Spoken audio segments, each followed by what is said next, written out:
The blizzard hit forward operating base Sentinel at 0300 hours, and by dawn, the world had disappeared into white. Wind drove ice crystals horizontally across the compound at 60 miles per hour, stripping exposed skin in seconds, reducing visibility to 30 feet on a clear moment, to nothing when the gust came through. The Rocky Mountains beyond the valley had vanished entirely. The tree line across the ridge was a rumor. Somewhere out there, at a distance the mission brief calculated at 2.4 kilometers, a man responsible for 63 deaths was scheduled to appear at a window for no more than 40 seconds. The rifle that was supposed to end him sat on a folding table inside the equipment bay. Its scope assembly had been knocked out of alignment during the brutal transit across frozen mountain roads. The Zero had drifted. Every technical sergeant in the unit, with expertise above standard, had already examined it and offered an opinion. 3 of them had written reports. None of them had solved the problem. Colonel James Rutherford stood at the bay entrance, hands clasped behind his back, spine straight as rebar, watching the woman kneeling beside the table. She had been there for 4 minutes. She had not been invited. She had not asked permission. She was simply there, the way certain problems appear without announcement and refuse to leave until addressed. Her left hand was wrapped in white field dressing from the wrist to the second knuckle of each finger. Frostbite from the previous night's perimeter check. The bandaging was thick enough that she could not have gripped a pencil with that hand, let alone the precision tools required for weapons maintenance. The medical officer had told her to stay off duty for 72 hours. She had ignored him. Nobody had been surprised. She was studying the rifle the way a surgeon studies imaging scans before the first incision. Not touching, not adjusting, just looking, with the kind of focus that made the 14 men around them unconsciously lower their voices. Rutherford had seen thousands of soldiers in 42 years of service. He knew when someone was performing, and he knew when someone was working. This woman was working. He said it loud enough for everyone to hear. "Contractor Garrett, who authorized you to approach that weapon?" A pause. The wind screamed through the gap under the bay door. "She's not touching it, sir." That was Staff Sergeant Wyatt Brennan, standing near the workbench with a tablet in his hands. "She's looking at it." "I can see what she's doing, Sergeant." The woman, her name was Sloane Garrett, though very few people at FOB Sentinel knew that, and even fewer knew what it meant, did not look up. She was wearing standard contractor coveralls, grease-stained at the knees, worn at the elbows, the kind of uniform that marked her as maintenance rather than combat personnel. The manifest listed her as Vehicle and Weapons Maintenance Specialist, civilian grade, assigned to the motor pool. She fixed trucks. She coaxed generators back to life at 3 in the morning when the temperature made fuel viscous and circuits brittle. She was quiet, she was fast, and she did not, as a rule, involve herself in matters above her pay grade. Rutherford walked toward her. His boots were loud on the concrete floor, the kind of deliberate sound an officer makes when he wants attention without raising his voice. "The weapon has been assessed by 3 qualified armorers," he said. "The issue has been identified. I don't need a mechanic examining precision instruments." Sloane Garrett said nothing. "You work on vehicles," Rutherford continued. "You work on generators. That is a precision, long-range system worth more than everything else in this bay combined. Do you understand what I'm telling you?" She stood, slowly, not with the hurried deference of someone caught out of place, but with the measured movement of someone who had finished a calculation and arrived at a conclusion. She was not tall, 5'6", maybe 5'7" with the boots. She had the kind of stillness that made people uncomfortable in close quarters, the way certain predators are still before they move. She looked at the colonel for the first time. "I understand," she said. Her voice was level, neither aggressive nor submissive, just factual. The rifle's zero shifted. The scope mount torqued counterclockwise due to thermal contraction during cold soak since transport. Rutherford's expression did not change, but something shifted behind his eyes. "Your armorers identified a mechanical fault," Sloan continued. They were wrong. It's not mechanical. The three-ring steel in the scope body contracted approximately 0.04 millimeters in the extreme cold. The internal mechanism shifted. The tolerance drift is thermal, not structural. She paused. The pause had weight. You don't need a replacement part, Colonel. You need someone who understands what cold does to metal at this altitude. The equipment bay went quiet. Not the quiet of respect, the quiet of 14 men holding their breath because they had just watched someone walk into a trap they didn't know was there. Rutherford stared at her. His jaw was tight. His shoulders were square. He had the kind of face that looked carved rather than born. All hard angles in straight lines. The face of a man who had spent 4 decades making decisions that other people lived or died by. He did not suffer incompetence. He did not tolerate insubordination. And he absolutely did not appreciate contractors telling him his people were wrong. But he also did not tolerate mission failure. 3 minutes, he said quietly. The quietness was more frightening than if he had shouted. You have 3 minutes to demonstrate whatever it is you think you know. If you waste my time, if you damage that weapon, if you so much as breathe on it wrong, you will be off this base by nightfall. Am I clear? Clear, Colonel. Then use your time. She turned back to the rifle. Rutherford did not leave. He stood there, arms crossed, watching, waiting for her to fail. Sloan Garrett picked up the rifle with her right hand. Her left hand, bandaged and stiff, hung at her side, completely useless for anything requiring fine motor control. She did not ask for tools. Not yet. She started with the barrel itself. She pressed the inside of her right palm against the steel of the suppressor housing, held it there for 3 full seconds, feeling, not looking, feeling the temperature differential, assessing how deep the cold soak had penetrated the metal, how far the contraction had progressed into the system. Then she rotated the rifle in her hand and looked down the scope housing from the muzzle end. Not the way anyone was supposed to look down a scope. Not the way it was taught in any manual. But it told her things that looking from the ocular end would not. She was reading the alignment by eye, checking for cant, for shift, for the microscopic indicators that separated functional from optimal. She set the rifle back on the table. I need a 0.5 millimeter hex key, she said. One of the technical sergeants, a lean man named Cord, with 48 months in country and opinions about everything, spoke up. The mount screws are fine. We checked them twice. I'm not touching the mount screws, Sloan said. Then what? The hex key, 0.5 millimeter. Wyatt Brennan produced one from the toolkit. He held it out. Sloan took it without looking at him, her focus entirely on the weapon in front of her. She worked with one hand. This was not dramatic. This was not performative. This was simply the reality of her situation. And she had long since stopped thinking about it as a limitation. You used what you had. Her right hand was functional. Her right hand was sufficient. The hex key accessed the parallax adjustment ring on the objective bell of the scope.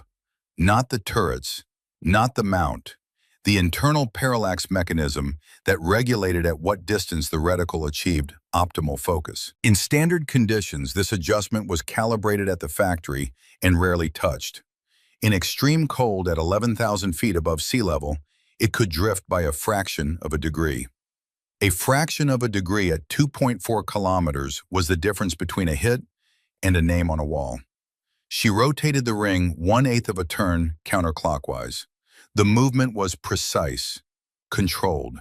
The movement of someone who had done this before under worse conditions. Then she addressed the elevation turret. A half click, no more, compensating for the fact that the dense, cold air at this altitude would marginally increase bullet velocity in the first 300 meters before the thinner atmosphere reduced it again. The calculation was not complex if you understood the physics. It was automatic if you had made it 1,000 times. The wind was the harder problem. She tilted her head slightly, listening. The gap under the bay door created a kind of wind tunnel, a natural instrument. The pitch of the wind moving through it changed as the direction shifted. as the velocity increased or decreased. She had been listening to it for the last 20 minutes, while the armorers argued and the colonel made his assessments. She knew what the wind was doing outside the same way a sailor knows the sea from the sound of it below decks. She dialed in 2.4 minutes of angle of windage, right to left, compensating for the prevailing cross-valley flow pattern that the meteorology brief had documented, and that every shooter at this elevation learned to respect or died ignorant. From pickup to final adjustment, 94 seconds. She stepped back from the table. No announcement, no explanation. She simply stepped back and looked at Colonel James Rutherford and waited. Rutherford looked at Technical Sergeant Cord. Cord looked at the rifle. His face was carefully neutral, the expression of a man who had just watched someone perform a task he was supposed to be expert in and had done it faster and better than he could have managed with both hands and a full toolkit. She touched the parallax ring, Cord said. His voice carried no emotion, just fact. I know what she touched, Rutherford said. He walked to the table. He examined the rifle without touching it, the way Sloan had examined it minutes before. He was looking for something, evidence of damage, evidence of incompetence, evidence that would justify removing her from the bay and forgetting this had happened. He did not find it. He straightened, looked at Sloan. His expression had not softened, but something in his eyes had changed, something small and calculating and not entirely hostile. Sergeant Brennan, he said, get Specialist Pierce in here to test fire the system. It was not a concession. It was not an apology. It was simply an order that implied he was willing, for the moment, to verify her work before dismissing it. Sloan Garrett said nothing. She stepped to the side of the bay and waited. The blizzard continued outside. The wind howled. The temperature continued to drop. Inside the equipment bay, 14 men watched a woman they had categorized as a mechanic and wondered what else they had gotten wrong. Specialist Dalton Pierce was the unit's primary designated marksman. He was 26 years old, red-haired, with a kind of pale skin that burned rather than tanned, and freckles across his nose that made him look younger than he was. He had 41 confirmed engagements over 3 deployments, which was not a number he thought about often, but which was present in him the way a structural beam is present in a wall. Invisible, load-bearing, essential to what kept him standing. He was good at distance shooting. He had been good at it since he was 17 years old on a ranch outside Bozeman, Montana, putting down coyotes at 600 yards with his grandfather's Remington. The military had taken that natural talent and refined it into something else, something colder, something that did not think about the target as anything other than a problem requiring a ballistic solution. He set up the shot from the reinforced observation platform on the north side of the compound. The target was a steel plate at range, painted orange for visibility, positioned at 400 meters as a calibration check before the actual mission. 400 meters in a blizzard with 30-knot gusts was not simple, but it was within comfortable operational parameters for both the system and the shooter. Pierce settled into the bipod. He worked through his breathing routine. 4 counts in, hold, 4 counts out, shoot on the natural respiratory pause. He had done this so many times that his body executed the sequence without conscious thought. Muscle memory, autonomic function, the way your heart beats without you telling it to. He felt the wind on the left side of his face, cold, steady. He made a small mental adjustment to account for it, trusting the windage Sloan Garrett had dialed in, trusting her read of conditions he could not see from this position. He fired. The report was absorbed by the suppressor into a sharp, flat crack, and then the wind took the sound and scattered it across a valley. In the spotting scope, Wyatt Brennan watched the downrange plate. A pause. 2 seconds. Long enough for the bullet to travel 400 meters through dense, freezing air. Low left, Brennan said. His voice was calm, professional. .3 mils. Colonel Rutherford, who had been standing behind the platform with his hands in his pockets, and his collar turned up against the wind, said nothing for a moment. Then he turned and looked at Sloane Garrett, who was standing at the edge of the platform. Her bandaged hand was tucked against her body for warmth. Her right hand was loose at her side. Her expression was unreadable. "Your adjustment was off," Rutherford said. "No," Sloane said. The word was not aggressive. It was not defensive. It was simply factual, delivered in a tone that indicated she had already anticipated this result and was not particularly concerned by it. "The shot was low, left by 0.3 of a mil," Rutherford said. His voice had taken on an edge. "I know what the spotting scope shows." "I know what it shows too," Sloane said. "The wind shifted 19 seconds ago, left quartering to direct headwind. It will complete the shift in approximately—" She paused. Her eyes moved to the corner of the platform where a strip of orange surveyor's tape had been tied to a metal post to indicate wind direction. The tape was moving, rotating, slowly but visibly transitioning from its current angle toward a more direct orientation. 11 seconds, maybe 12. Specialist Pierce should wait. Pierce, still on the mat behind the rifle, had not moved. He was listening. He had shot in enough variable conditions to know when someone was guessing and when someone was reading weather like a second language. This was not guessing. Rutherford looked at the surveyor's tape. He could see it shifting. He could see it moving from a quartering angle toward head-on. He had been in mountains long enough to know that wind did not move in straight lines, that it cycled and eddied and followed patterns that took time to learn. But he had never seen someone call a shift with this kind of precision. He did not say anything. He simply stood there in the cold and the noise and waited. 12 seconds of silence. The blizzard howled around the platform. The tape completed its rotation, snapping taut in the new wind direction, pointing directly at the target downrange. "Now," Sloane said. Pierce fired. In the spotting scope, Wyatt Brennan watched the orange plate. There was the familiar delay, the 2 seconds of flight time, the universe holding its breath. The plate rang. Center mass. Dead center. Brennan took a breath. He looked at the colonel. He looked at Sloane Garrett. She was not smiling. She was not celebrating. She was already looking past the platform toward the valley beyond, toward the real target, the real mission, the reason any of them were standing in negative 28-degree weather on a mountain in Colorado in January. "They've got the target moving again," she said. Her voice was quiet but clear.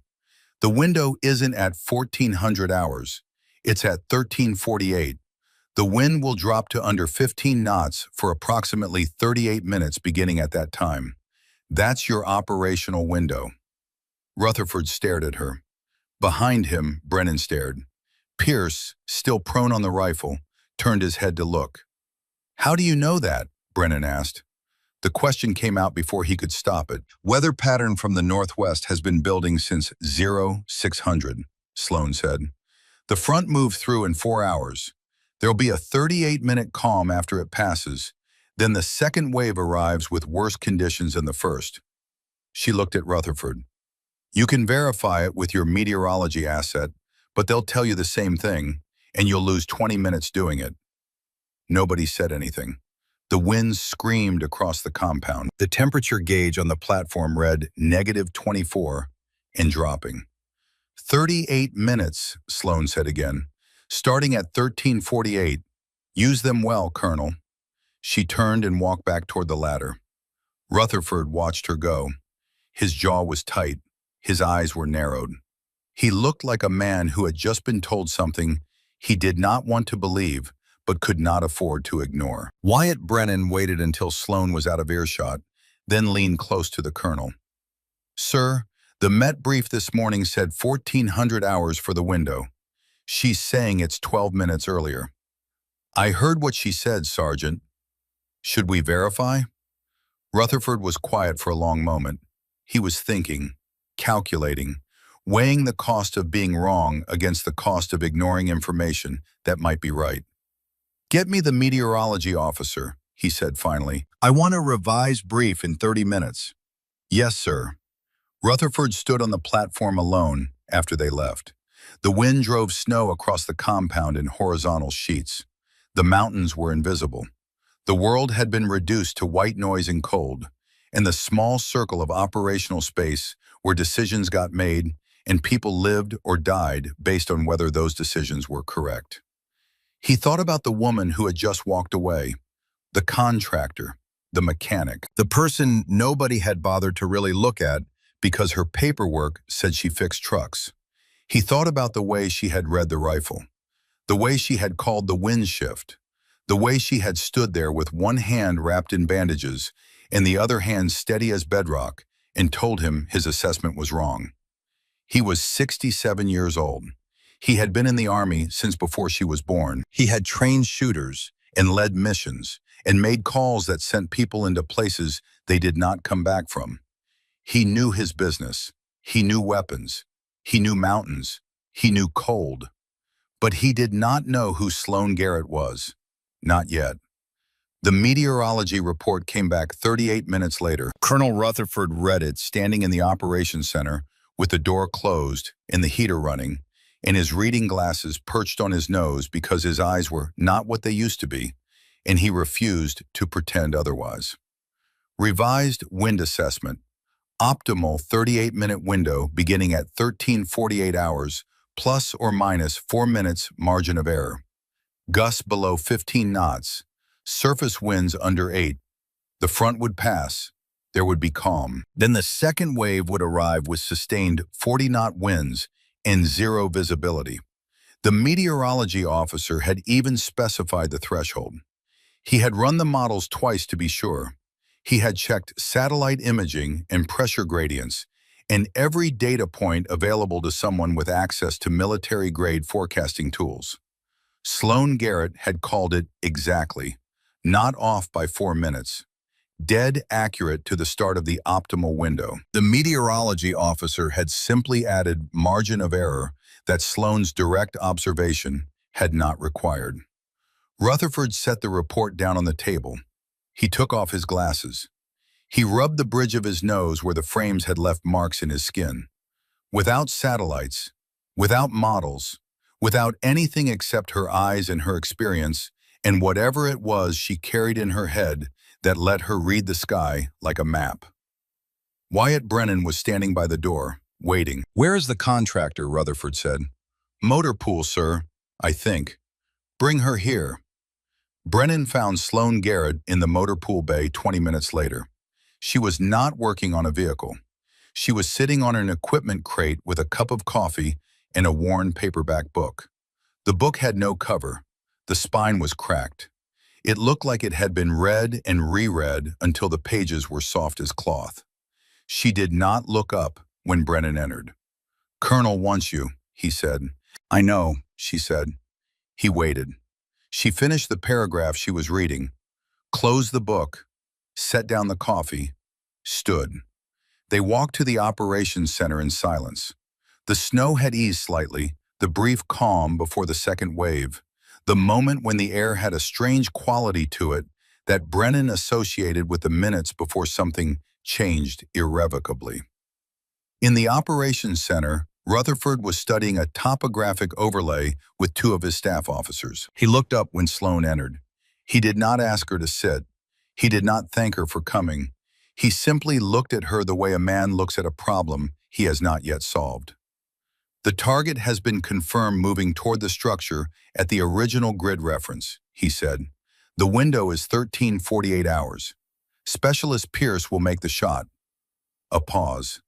"Understood," Sloan said. "I want you in the equipment bay at 1300 to do a final check on the rifle." It was not a request. It was barely an acknowledgement. It was an order delivered in a tone that made clear the colonel was using her the way he would use any tool.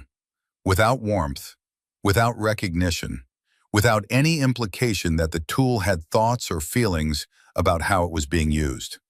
Sloan looked at him for a moment. "Specialist Pierce is right-handed," she said. Rutherford frowned. "What?"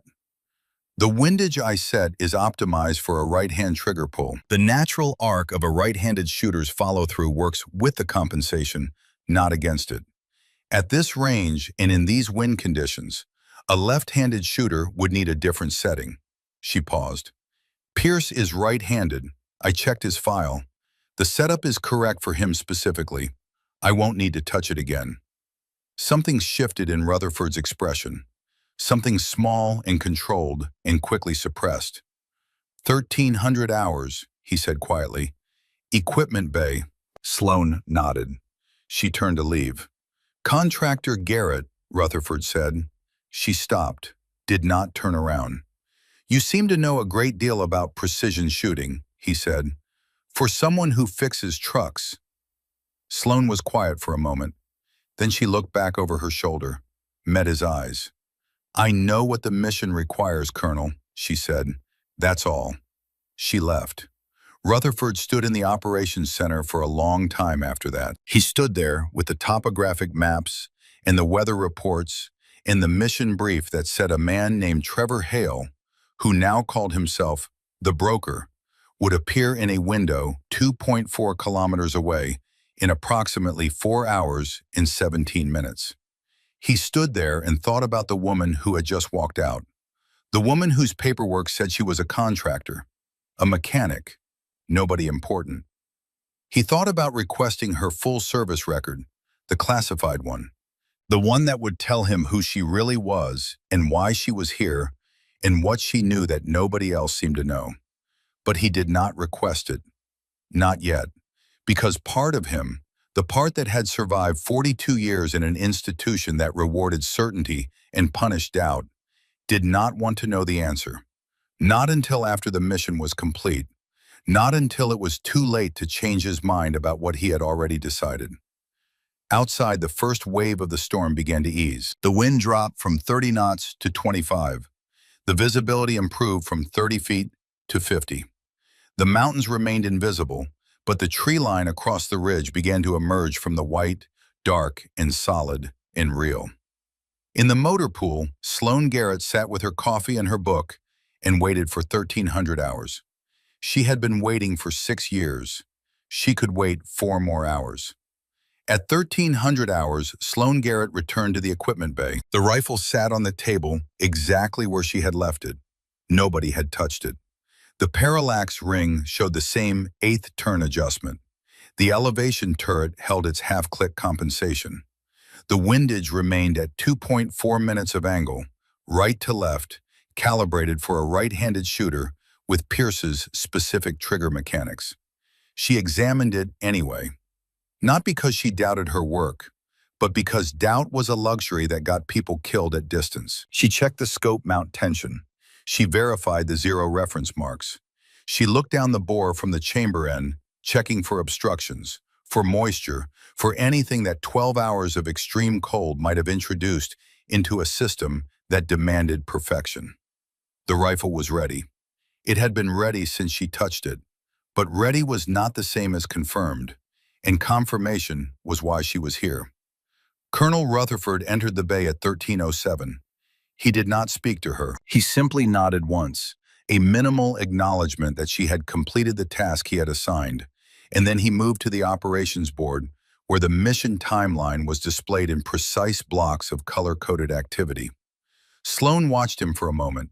67 years old, 42 years of service, 8 weeks from retirement. The kind of officer who had come up through an army that valued tradition and hierarchy and the belief that experience was the only credential that mattered. She understood men like him because she had served under men like him for most of her adult life. Some of them had been good. Some had been obstacles. All of them had been certain. She returned to the motor pool and waited. At 13:40, the order came through the radio net. All personnel to designated positions. Mission clock initiated. Window opening in 8 minutes. Sloan did not go to the platform. She was not assigned there. She had no operational role beyond the equipment checks she had already completed. Protocol said she should remain in the motor pool, available if technical support was needed, otherwise invisible. She went to the platform anyway. The observation platform was a reinforced structure built into the north wall of the compound, elevated 12 feet above ground level to provide clear sight lines over the perimeter barrier. It was designed for two people, a shooter and a spotter. Today it held four: Dalton Pierce on the rifle, Wyatt Brennan on the spotting scope, Colonel Rutherford observing from the rear position, and a communications specialist whose name Sloan did not know, manning the radio link to command. The platform was exposed to the wind. Temperature at elevation read -24 degrees Fahrenheit. The metal surface of the platform conducted cold through boot soles and gloves and any part of the body that made contact. Pierce had been in position since 1315, 25 minutes of lying prone on frozen steel, maintaining the absolute stillness required for precision work while his body heat bled into the mountain. Sloan climbed the ladder at 13:42, 6 minutes before the window. She was not supposed to be there. The platform was restricted during mission execution. Unauthorized personnel were subject to immediate removal and disciplinary action. Rutherford saw her. His jaw tightened, his shoulders squared. He opened his mouth to give the order that would send her back down the ladder. Then he saw her face, the focus, the certainty, the complete absence of hesitation or doubt or anything that suggested she was doing something she had not already calculated the consequences of. He closed his mouth. He did not order her down. He simply watched her, the way you watch a storm approaching across open ground, knowing it will arrive regardless of whether you acknowledge it. Sloan crouched beside the rifle. She did not touch it. She was close enough to see the scope, close enough to read the environmental conditions to the optics, but she kept her hands to herself. She looked at something Brennan could not identify, some detail of the external housing, some micro-indication that told her what she needed to know. Then she straightened and looked at the valley. "Thermal layer dropped," she said quietly. Her voice was pitched for Pierce alone, low enough that the wind almost took it. "The air between here and the target is colder than it was 4 hours ago. Add 1 click elevation." Pierce's hand moved to the turret. 1 click, a quarter minute of angle. At 2.4 kilometers, the difference between center mass and a miss. "Garrett," Rutherford's voice cut through the wind, sharp, controlled, absolutely final. "Off the platform, now." Sloan turned toward the ladder. At that moment, Wyatt Brennan saw something in her face. Not defiance, not satisfaction, something quieter than both. She had given Pierce the information he needed. Whether she was present to see the result was irrelevant. She descended, one rung at a time, slow enough to be deliberate, fast enough to avoid insubordination. At the base of the ladder, she stopped. She remained there in the snow, with her bandaged hand tucked against her body and her right hand loose at her side, and waited. At 13:48, the wind dropped to 14 knots. At 13:50, it dropped to 11. At 13:51, the target structure became intermittently visible through the snow. A stone building on the far side of the valley, unremarkable, the kind of building that existed in hundreds of identical forms across this landscape. The window in question was on the north-facing wall, second floor, approximately 6 feet wide, 4 feet tall. Intelligence placed the target appearance time at 13:52, give or take 90 seconds based on pattern of life analysis from the previous 48 hours. Dalton Pierce put his eye to the scope. He had been through his preparation routine 3 times. His breathing was under control. His heart rate was in the low 50s. The rifle was an extension of his body, familiar as his own hands, calibrated to conditions he understood. But his right hand was cold, not shaking, not in any way that would be visible to a casual observer, but cold in a specific way that Pierce recognized from previous deployments, previous missions, previous moments when he had been in position too long and the mountain had started taking pieces of him that he could not afford to lose. 15 degrees of numbness in his trigger finger. Not complete loss of sensation, just enough reduction that the fine tactile feedback he relied on, the ability to feel the brake wall, to know exactly where in the trigger press the shot would release, had become uncertain. He could still make the shot. He had made shots in worse conditions, but worse conditions had not been at 2.4 kilometers with a 40-second window and a target responsible for 63 deaths, and intelligence that said if they missed this opportunity, they would not get another. At 13:52, the window opened. Pierce saw movement, a figure, male. The intelligence brief had included photographs, biometric data, pattern analysis. The figure matched. Trevor Hale, former Army captain, former intelligence officer, current terrorist financier, and the man who had sent Sloan Garrett's career into a concrete wall 6 years ago for a mistake he had made and she had been blamed for. Pierce had the shot. The figure was centered in the reticle. The wind was steady. The conditions were as good as they were going to get. But his finger was numb. He took a breath, let it out, took another. "Colonel," he said. His voice was absolutely level, professional. The voice of a man delivering information, not making excuses. "I'm going to need Garrett back up here." Rutherford did not move for 2 seconds. At 13:52, with a 40-second window, 2 seconds is not a long time in absolute terms. In operational terms, it is an eternity. "Explain yourself, specialist." "My right hand, sir. Trigger finger has 15 degrees of numbness.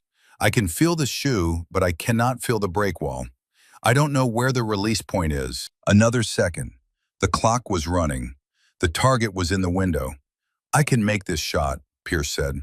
"I want to be clear about that, sir, but my confidence level is 75%. If the brake is where I think it is, I'm pulling through instead of pressing clean. The deviation at this range will be significant." Rutherford looked at Pierce, looked at the rifle, looked at Sloan Garrett standing at the base of the ladder with her one good hand and her contractor coveralls, and whatever it was, she knew that nobody else seemed to know. She was not pressing the issue. She was not arguing. She was simply standing there, letting him make the decision, giving him the space to choose whether the mission mattered more than his certainty about how things were supposed to work. "Can you make this shot, Contractor Garrett?" Sloan held his gaze. "Yes, sir." The word had no decoration, no qualifier, no performance, just the statement of fact delivered by someone who had already run the calculations and knew the answer. Rutherford stepped back from the ladder. She went up. Pierce moved aside without speaking. It was a professional transaction, the handoff of a tool between people who both understood what the tool required and what failure would cost. He pointed to the scope, said 2 words, "Wind east," and stepped back to give her the position. Sloan lowered herself onto the mat. The cold came through immediately, conducting through her coveralls into her chest and legs, and the parts of her body that were pressed against the platform surface. Her left arm, the bandaged one, she did not try to use. It lay at her side, useless weight. Her right hand found the grip. Her right shoulder settled into the stock. The bipod was positioned 4 millimeters too far left for her natural point of aim. She adjusted it with her fingertips. 3 seconds. Precise micro movements that brought the rifle into alignment with her body's centerline, that created the stable platform required for a shot at this distance in these conditions. Her right index finger found the trigger shoe, found the first stage of resistance, found the wall that Pierce had not been able to feel clearly. She could feel it. The cold had not taken her hand yet. The cold had not been given enough time. She looked through the scope. The window was there. The figure was there. 2.4 kilometers of winter air separated her from the target, dense with cold, laced with intermittent drifting snow that came in waves. 3 seconds of clarity, 1 second of obscuration, 3 seconds of clarity. The wind was not still. Wind was never entirely still in the mountains. It was moving at 11 knots with occasional gusts that pushed it to 13, which meant the bullet's flight path would curve approximately 4.2 inches left over the full distance under steady-state conditions. But the gusts were irregular. They came in cycles.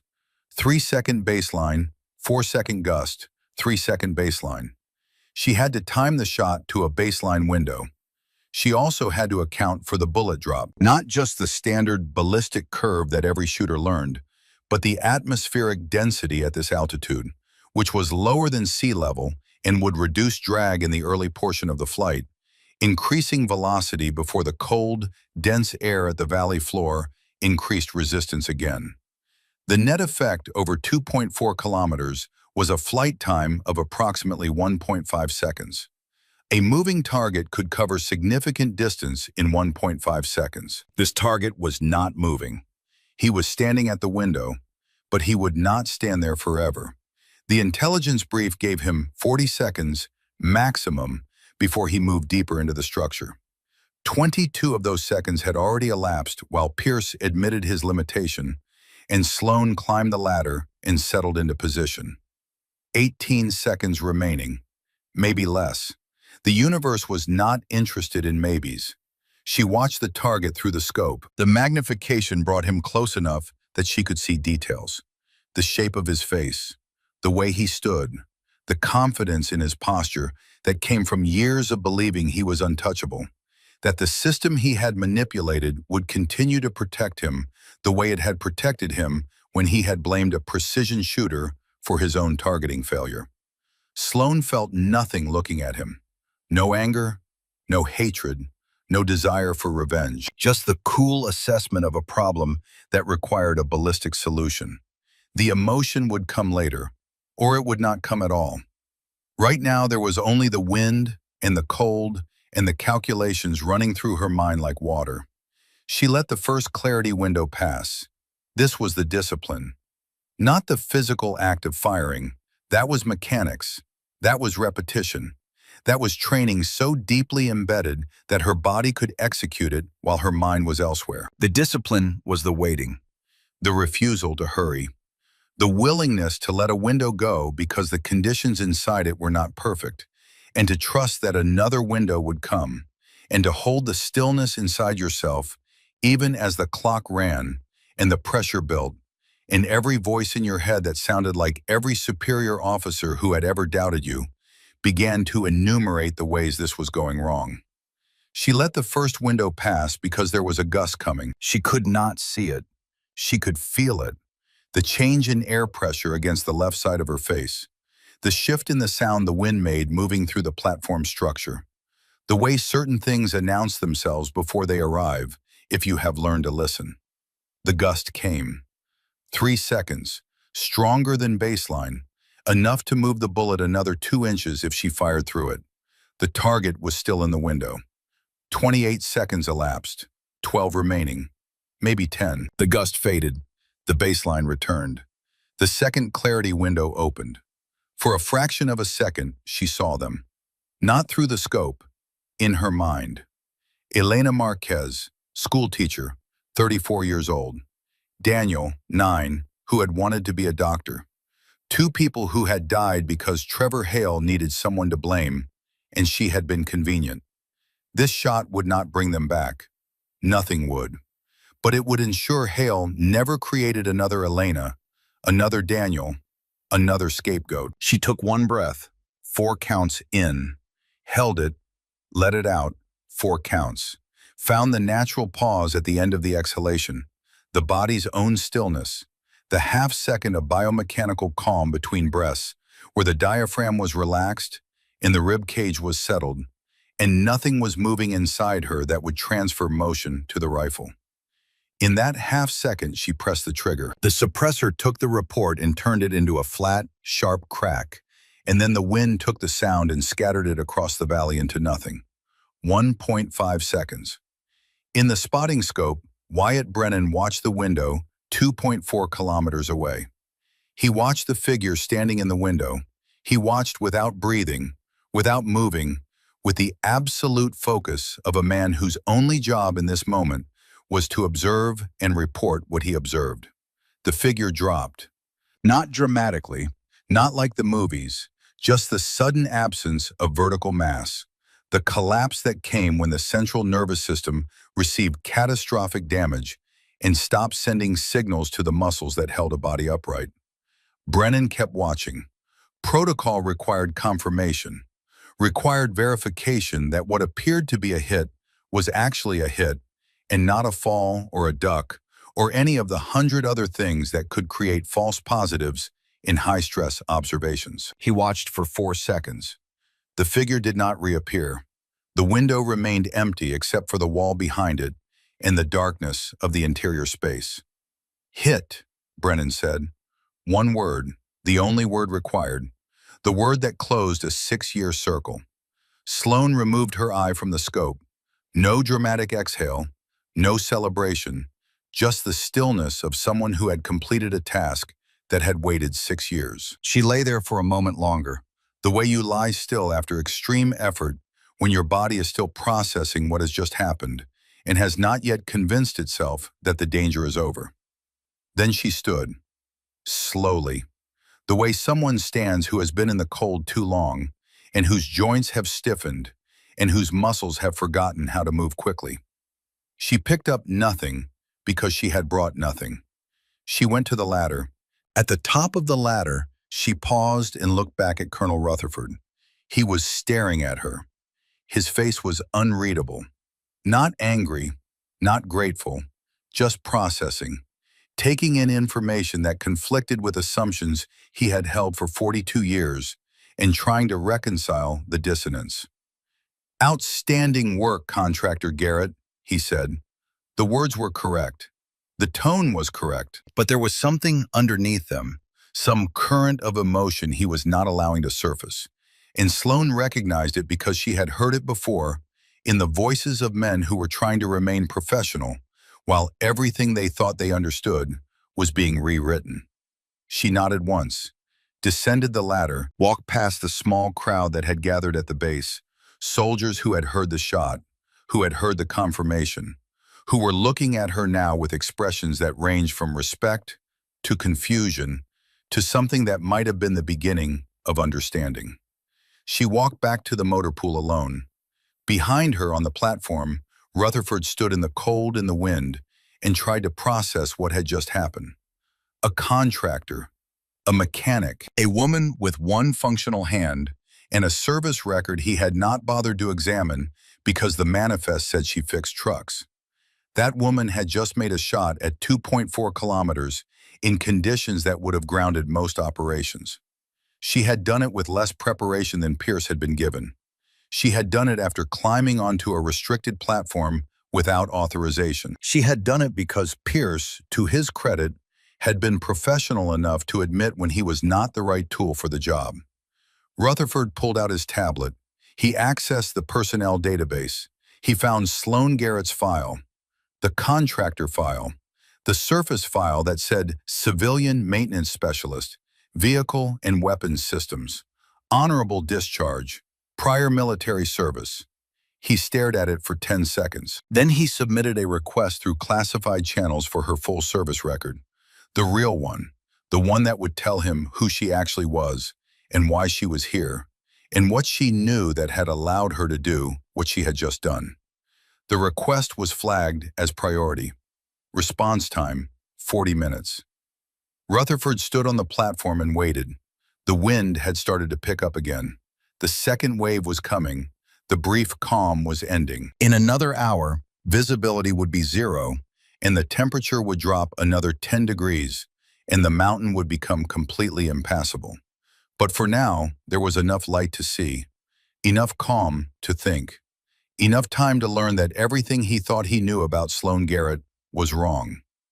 40 minutes later, the data package arrived. Rutherford read it in the operations center with the door closed and the heater running and his reading glasses on because his eyes were not what they used to be, and the text was small and dense, with the kind of information that came with security classifications he had not accessed in years. The file told him this: Sloane Garrett was not a contractor in the way he understood contractors. She had not left the military to make more money in the private sector. She had not transitioned to civilian work because she wanted a quieter life or better hours or any of the usual reasons people left service. She had been forced out. The file showed a career trajectory that bore no resemblance to vehicle maintenance. She had enlisted at 18. She had qualified expert with every small arms platform in the inventory by 20. She had been recruited into a specialized program at 23, a program whose designation was redacted, but whose purpose was clear from the training pipeline: precision engagement at extended range in denied environments. She had been good at it, better than good. The file included a performance summary that listed confirmed engagements, environmental conditions, distances. The longest was 2.9 kilometers. October 2018. Mountainous terrain, high wind, low visibility. Target eliminated. Mission success. Then, in July 2019, Operation Granite Shield, a targeting package provided by Captain Trevor Hale, intelligence officer attached to the unit. Coordinates for a high-value target in a structure outside Damascus. Sloan had executed the engagement exactly as briefed. Perfect shot, perfect placement. The target had been in the wrong building. The people in the right building, the building Sloan's bullet had entered, were a school teacher named Elena Marquez and her 9-year-old son Daniel. Civilians, non-combatants, people who should never have been in a targeting package and who died because someone had made a mistake and someone else had needed a person to blame. The investigation had lasted 11 months. It had concluded that the error was multi-causal: intelligence failure, chain of command failure, communication failure. But it had also concluded that the shooter bore partial responsibility for not verifying the target before engagement, which was a standard that no sniper in the history of warfare had ever been held to, because verification at 2 kilometers through a scope was functionally impossible. Sloan Garrett had been removed from the program, administratively separated, transitioned to contractor status. Her record had been scrubbed of the classified details and replaced with a sanitized version that said Vehicle Maintenance Specialist. The officer who had provided the false targeting package, Captain Trevor Hale, had been quietly transferred to a different unit. No formal discipline, no investigation into his role, just a lateral move that kept him employed and kept the mistake buried. 3 years later, Trevor Hale had left the military under circumstances the file did not specify. He had surfaced 18 months ago as a person of interest in terrorist financing networks. Intelligence indicated he was selling targeting packages to hostile actors. The same skill set he had used to identify targets for the U.S. military, now being used to identify targets for the people trying to kill U.S. military personnel. The broker. That was what they called him now. The man who brokered death for money. The man Sloan Garrett had just killed with a one-handed shot from 2.4 kilometers in a blizzard. Rutherford set down the tablet. He took off his glasses. He sat in the operations center for a long time, not moving, just thinking about what he had read and what it meant, and what he had almost done by dismissing her before she had a chance to prove what she was. She had come here for this, not for the paycheck, not for the assignment. She had requested this posting specifically because she had known, somehow, that Hale would be here, that the opportunity would come, that she would get one chance to finish what had started 6 years ago, when her career had ended and his had continued. And she had not told anyone. She had not asked for permission. She had not demanded recognition or justice or any of the things she would have been entitled to demand. She had simply fixed trucks and generators and waited for the moment when she would be needed. And then she had done the job nobody else could do, and then she had walked away. Rutherford stood. He walked to the window. He looked out at the motor pool, at the bay where Sloan Garrett was probably sitting with her coffee and her book, waiting for nothing, expecting nothing, needing nothing from him or anyone else. He had been wrong about her, completely wrong. And that wrongness had nearly cost them the mission. He owed her an apology. He knew that. But he also knew that an apology was not what she needed. What she needed was something bigger, something structural, something that would prevent the next Sloan Garrett from being dismissed the way she had been dismissed. He was not sure he knew how to give her that. He was not sure it was even possible within the system he had served for 42 years. But he was sure of one thing: he needed to talk to her. Not as a contractor, not as a subordinate, as the professional she had always been, and that he had failed to recognize until it was almost too late. He left the operations center. The snow was falling again. The second wave had arrived. The temperature was dropping. The mountain was closing in around them the way it always did, indifferent to their presence, indifferent to their missions, caring only about the cold and the wind and the slow work of erosion. He found her in the motor pool. She was working on the secondary generator, not reading, not resting, working with her right hand while her left arm stayed braced against the workbench for support. She looked up when he entered. "Sir, I read your file," Rutherford said. "All of it." She set down her tools, straightened. "Then you know. Why didn't you tell anyone?" "Tell them what?" Sloan asked. "That I was here to kill the man who destroyed my career? That would have gone over well." "You could have requested operational assignment. You're qualified." "I was qualified 6 years ago too," Sloan said. "Didn't stop them from blaming me for someone else's mistake." Rutherford absorbed that. "I owe you an apology." Sloan looked at him steadily. "I don't want your apology, Colonel." "Then what do you want?" She was quiet for a moment. Then she said, "I want you to understand something. You saw a contractor mechanic on a manifest, and you decided who I was. You decided my ceiling. You decided what I was capable of based on paperwork. You're right. 3 hours later, I made a shot that maybe 12 people alive could make, one-handed, in conditions that would ground most operations." "I know. So here's my question," Sloan said. "How many other people are being dismissed right now because someone's only reading the label?" Rutherford did not answer immediately. It was a good question, a hard question, the kind of question that did not have an easy answer because the answer required admitting systemic failure. "What are you asking me to do?" he said finally. "Read what I'm leaving," Sloan said.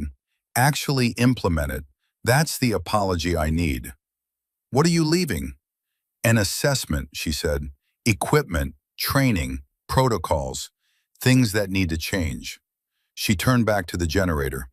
"You have 8 weeks before you retire, Colonel. You can spend them defending what you've always believed, or you can change how the next generation gets evaluated."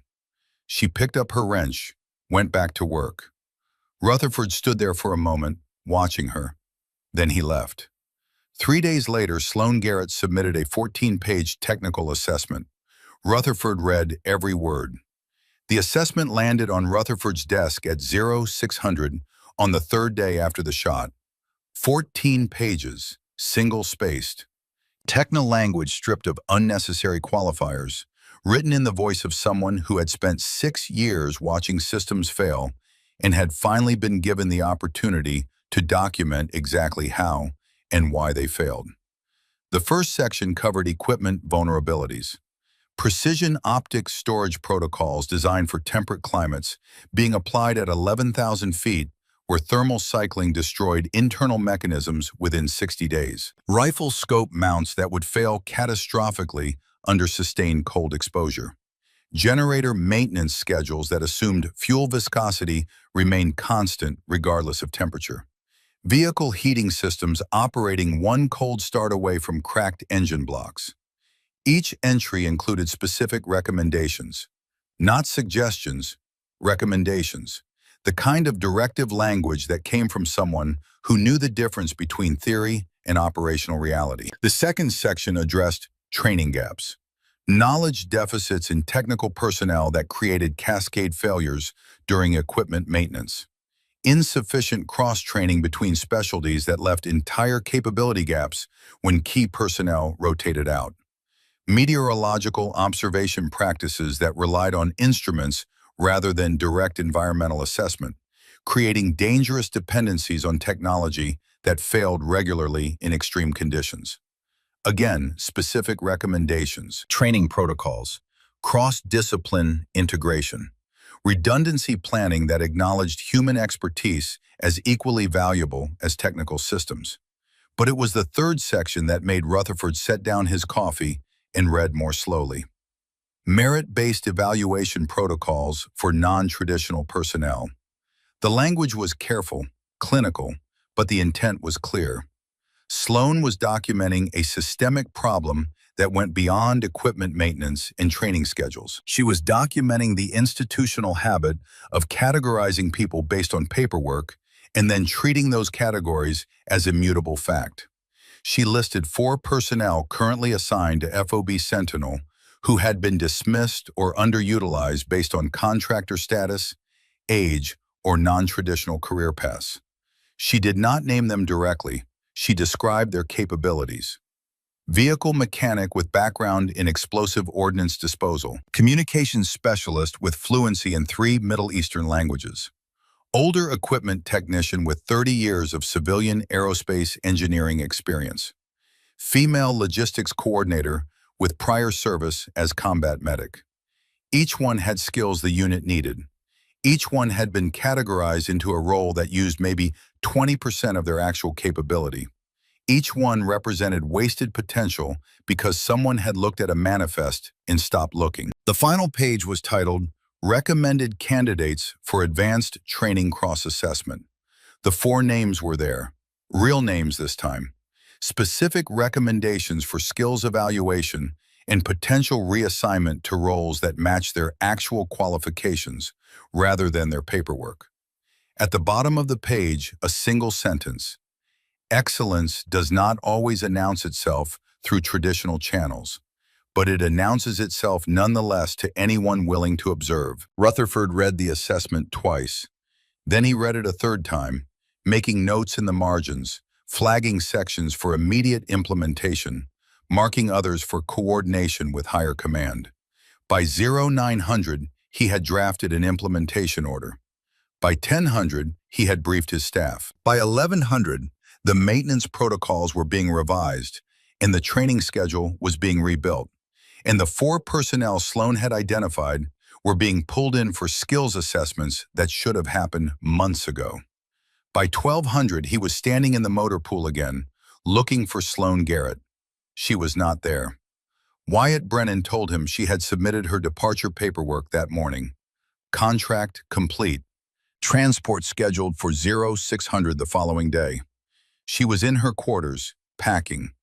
Rutherford found her in the contractor housing unit, a converted storage building that had been insulated and divided into 8 by 10 spaces that technically met the minimum habitability standards and actually met nothing except the requirement to keep people from freezing to death in their sleep. Sloan's space held a cot, a footlocker, and a small electric heater that drew power from an extension cord running under the door.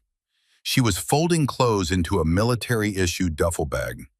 Her movements were efficient, practiced, the movements of someone who had packed and unpacked the same bag so many times that the sequence had become automatic. "You're leaving," Rutherford said. "Contract's complete." Sloan looked up briefly, then returned to her packing. "Mission accomplished. No reason to stay." "I read your assessment." "I know.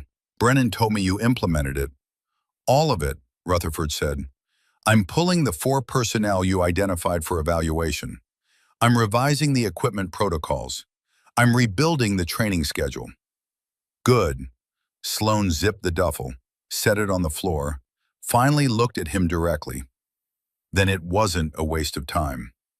Rutherford was quiet for a moment.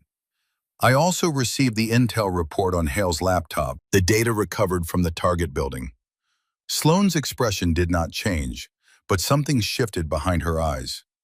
23 false targeting packages over 4 years, Rutherford said.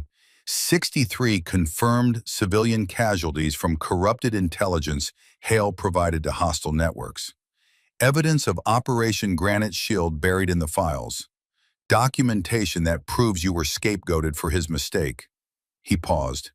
"You knew. When you requested this assignment, you knew he would be here." "I suspected," Sloan said. "Couldn't prove it until the laptop was recovered." "You came here to finish it." "I came here to do my job," Sloan said. "The fact that my job included correcting a 6-year-old mistake is just timing." Rutherford studied her. You could have told me. Before the mission, you could have explained who Hale was and what he did to you. Would you have believed me? Sloan asked. Would you have put me on that rifle based on my word against official documentation that said I was responsible for civilian deaths? Rutherford wanted to say yes. He wanted to believe that he would have seen past the paperwork and recognized the truth. But he was honest enough with himself to know the answer. No, he said, I wouldn't have. Then there was nothing to tell, Sloan said. She picked up a book from the cot, the same worn paperback she had been reading in the motor pool. No cover, broken spine. She tucked it into the top of the duffel. What happens now? Rutherford asked. I move to the next contract, fix more trucks, wait for the next thing that needs fixing. That's not what I meant. Sloan looked at him. What did you mean? Rutherford reached into his jacket and pulled out a folded document. He handed it to her. I'm retiring in 8 weeks. I've been asked to develop cold weather engagement doctrine for Mountain Warfare School at Fort Carson. New training curriculum, new protocols, integration of lessons learned from the last decade of high-altitude operations. Sloan unfolded the document. It was an offer letter, civilian contractor position, GS-13 pay scale. Title, Co-author and subject matter expert, Cold Weather Precision Engagement Manual. She read it without expression. Then she looked up at Rutherford. Co-author, she said. You have expertise I don't, Rutherford said. Practical knowledge that comes from doing the work, not just supervising it. The manual needs both perspectives. You have 42 years of experience. And you have capabilities I'm still learning to recognize, Rutherford said. That's the point. The next generation needs training developed by people who understand what's actually required, not just what the regulations say is required. Sloan was quiet for a long moment. She looked at the offer letter, looked at her packed duffel, looked back at Rutherford. 3 conditions, she said.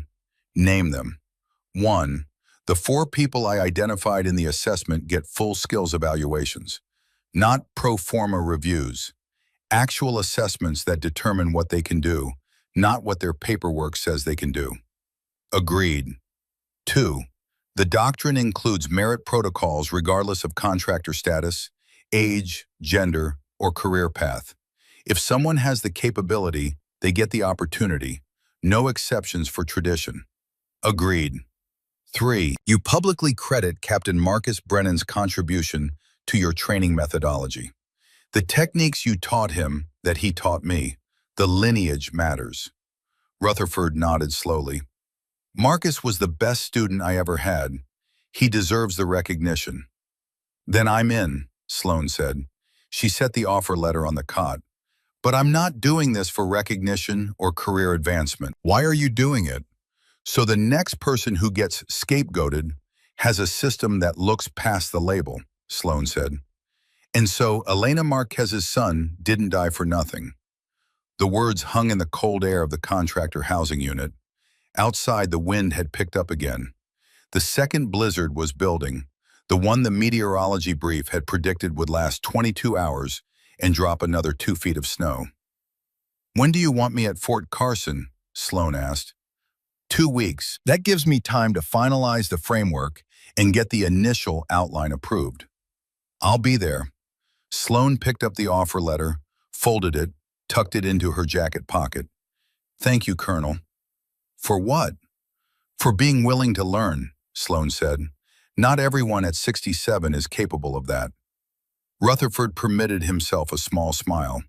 I'm 68 in 3 weeks, and you just taught me more about humility than I learned in 4 decades of service. He turned to leave. At the door, he stopped.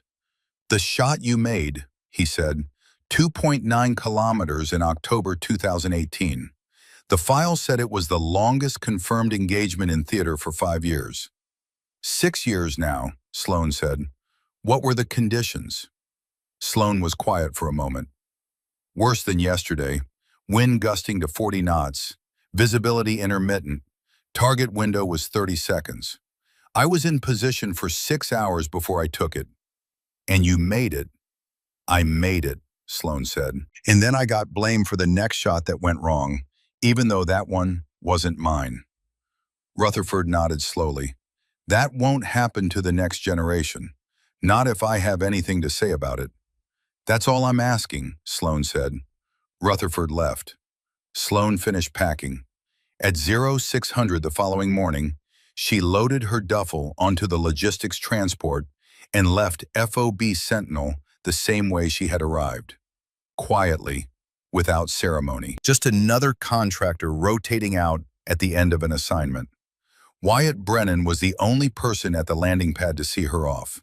He did not say much, just nodded once as she climbed into the helicopter.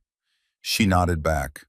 The aircraft lifted, banking east toward the supply depot at Colorado Springs, and then it was gone into the gray morning sky.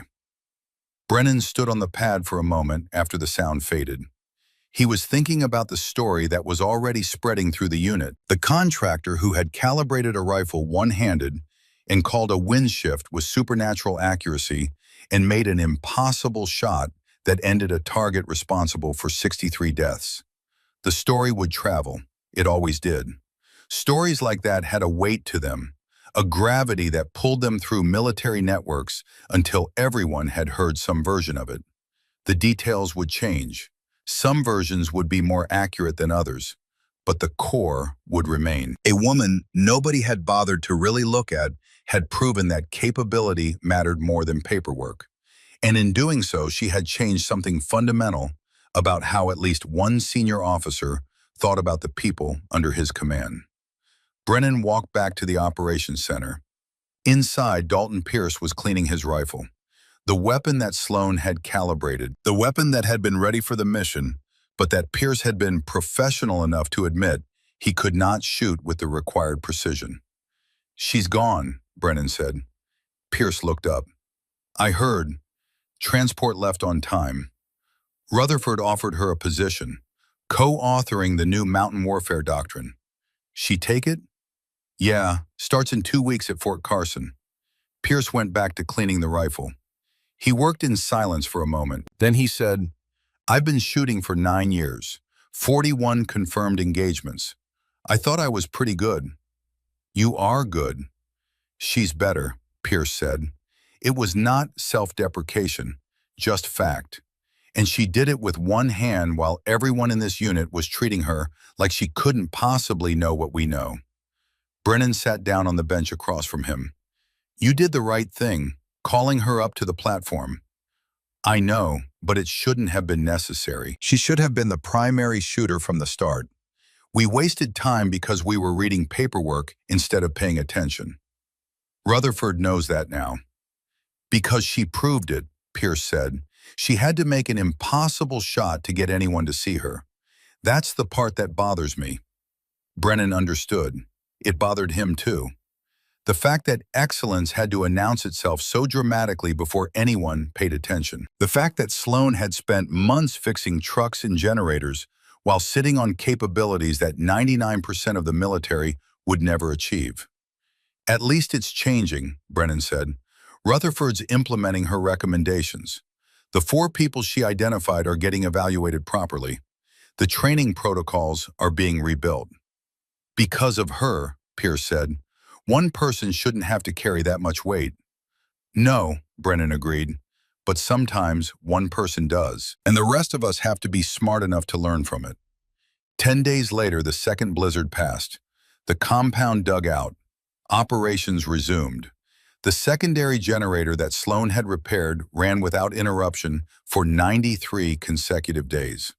The primary generator, which had not been on her priority list, failed after 6 hours during a cold snap and required a full day to restore. It was, Wyatt Brennan thought when he wrote it in his log, exactly the kind of proof that nobody needed, but everyone should pay attention to. 18 months later, the Rutherford Garrett Cold Weather Engagement Manual was published through official Army channels. 400 pages, technical diagrams, environmental assessment protocols, ballistic calculations for high-altitude operations, training progressions that integrated traditional marksmanship with advanced meteorological analysis. The dedication page read, "To Captain Marcus Brennan, who understood that knowledge is worthless unless it is passed forward. To Elena Marquez in Daniel, who deserved better. To every operator dismissed before being heard." The manual's first year of implementation produced measurable results. 51 operators trained at Mountain Warfare School using the new curriculum. 9 of them were female. 7 were contractors with non-traditional backgrounds. 4 were personnel who had been identified through the merit-based evaluation protocols that Sloan had written into the doctrine. 0 cold weather equipment failures were recorded across the 19 forward operating bases that adopted the protocols. 3 dismissed specialists were advanced to elite training programs after skills assessments revealed capabilities that had been invisible under the old evaluation system. The story of the shot spread too. It traveled through Mountain Warfare School and from there into the broader special operations community. The details varied. Some versions said the shot was 3 kilometers. Some said the contractor was completely blind in one eye. Some said the wind was gusting to 60 knots, but the core remained consistent. A woman with one functional hand had made a shot that ended a terrorist financier and proved that excellence does not always look like what tradition expects it to look like. At Fort Carson, Sloan Garrett taught 30 students per rotation. The classes ran 8 weeks, 4 rotations per year. Most of the students were male. Most were between 22 and 35 years old. All of them arrived with assumptions about what a precision shooting instructor should look like. Sloan did not match those assumptions. She was a civilian contractor. She was female. She had a left hand with permanent nerve damage from frostbite that limited her fine motor control. She did not fit the template. She also knew more about long-range shooting in extreme conditions than anyone else in the facility. The students learned this quickly, usually within the first week, usually after she demonstrated a wind-reading technique that none of them had seen before, or corrected a ballistic calculation they had gotten wrong, or explained why their scope adjustment was compensating for the wrong variable. She taught the way she had been taught, with patience, with precision, with the understanding that knowledge transfer was the only legacy that actually mattered. One afternoon in late autumn, a student named Corporal Devin Hayes asked her a question. Hayes was 24, female, one of 3 women in the current rotation. She had been a logistics coordinator before being selected for advanced training based on the merit evaluation protocols that Sloan had written. "Ma'am, how did you learn all this?" Hayes asked. "I've read your bio. It says you were a vehicle mechanic." The class went quiet, waiting to see how Sloan would respond. Sloan set down the rifle she had been examining, looked at Hayes. "My father taught me that metal has behavior," she said. "Temperature changes metal. Pressure changes metal. If you understand the behavior, you can work with almost anything." She paused. "Captain Marcus Brennan taught me that patience wins gunfights, that you don't take the shot until the conditions are right, no matter how much pressure you're under." Another pause. "Colonel James Rutherford taught me that people can change, that admitting you're wrong takes more courage than being right." She picked up the rifle again. "And I learned that labels are what other people see. Capability is what you prove." The class ended. The students filed out. Hayes stayed behind. "Ma'am, can I ask you something else?" "Go ahead, Corporal." "The shot everyone talks about, the one at FOB Sentinel, 2.4 kilometers, one hand, blizzard conditions. Is it true?" Sloan was quiet for a moment. "It's true." "How did you make it?" "I waited for the right moment," Sloan said. "I trusted my training. I executed the fundamentals, same as you're learning to do. But with one hand."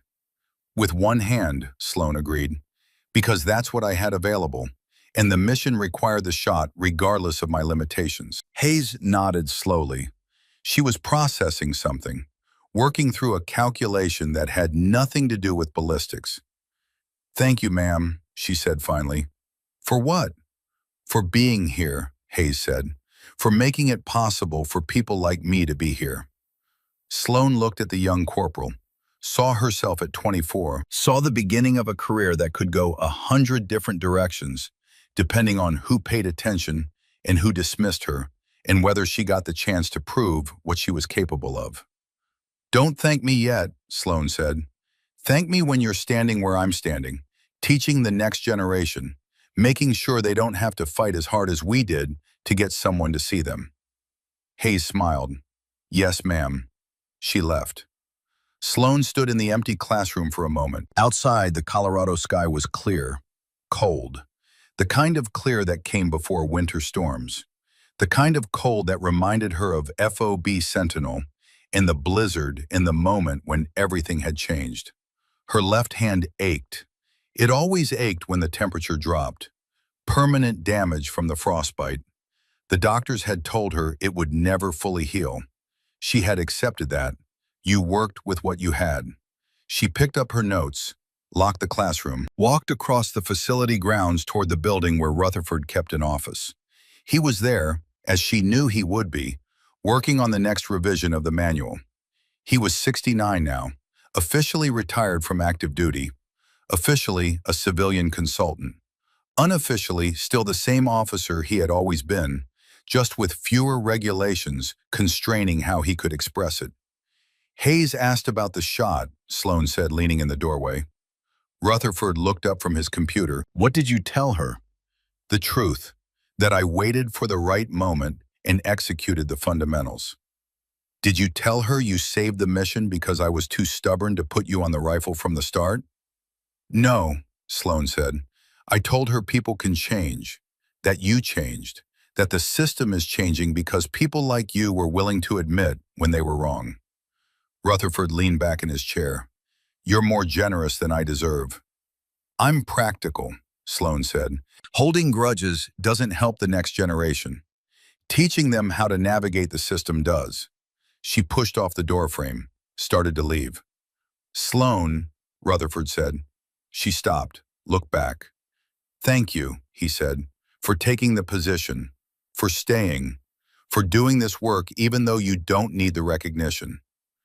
"I'm not doing it for recognition," Sloan said.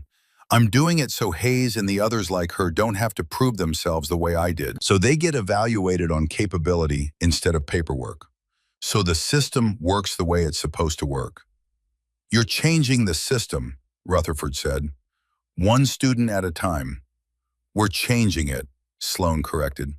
"You're the one who had the courage to admit you were wrong. That matters more than you think."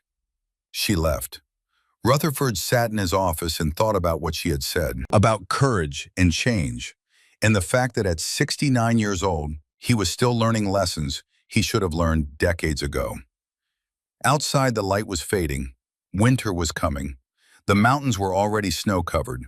The conditions that would test the next rotation of students were building in the atmosphere, waiting to arrive. And somewhere in the training facility, students were learning from an instructor who knew what it meant to be dismissed, and what it took to prove everyone wrong, and what mattered more than either of those things. They were learning that excellence announced itself through action, not paperwork, that capability mattered more than labels, that the system could change if enough people were willing to push it in the right direction. They were learning from someone who had made an impossible shot and then walked away from the recognition to do the harder work of making sure the next generation did not have to fight as hard as she had fought. Years later, when the stories were told, people would remember the shot. 2.4 kilometers, one hand, blizzard conditions. The impossible made possible. But the people who knew Sloan Garrett understood that the shot was not the legacy. The legacy was the manual. The protocols, the students, the system that now looked at capability instead of just paperwork. The fact that people like Devin Hayes could walk into mountain warfare school and be evaluated on what they could do instead of what their documentation said they should be able to do. That was the legacy that mattered. That was the shot that kept hitting targets long after the bullet had flown. And in the quiet spaces between classes, when Sloan Garrett sat with her coffee and her worn paperback book and the permanent ache in her left hand, she knew that Elena Marquez and her son Daniel had not died for nothing. The system had failed them. The system had failed her. But the system was changing, slowly, one assessment at a time, one student at a time, one generation passing knowledge to the next, with the understanding that excellence does not always announce itself through traditional channels, but it announces itself nonetheless, to anyone willing to observe.